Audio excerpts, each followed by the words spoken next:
Magandang hapon! Ako po ay si Amir Jaden Ledesma at ito ang Weather Alert.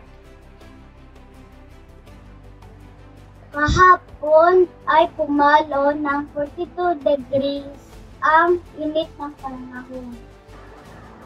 At binanghudya ng pagsisimula ng tag-init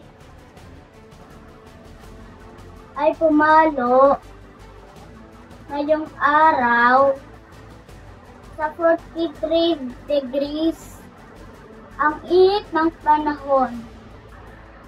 Bukas ay inaasahan na papalo sa 42 degrees ang init ng panahon. Sa ugnay nito ay dapat nating abisuhan ang publiko na maging hydrated gaya ng pag-inom ng maraming tubig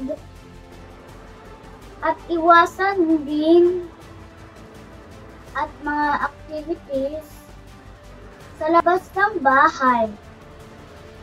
Magsuot din ng light colors at maluwag ng damit.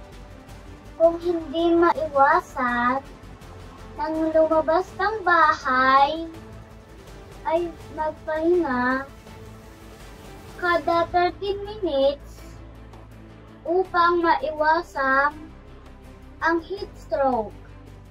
Sa ating mga kababayan, maging alert po tayo. At ito po muli, si Amir Jaden Ledesma na nag-uulat.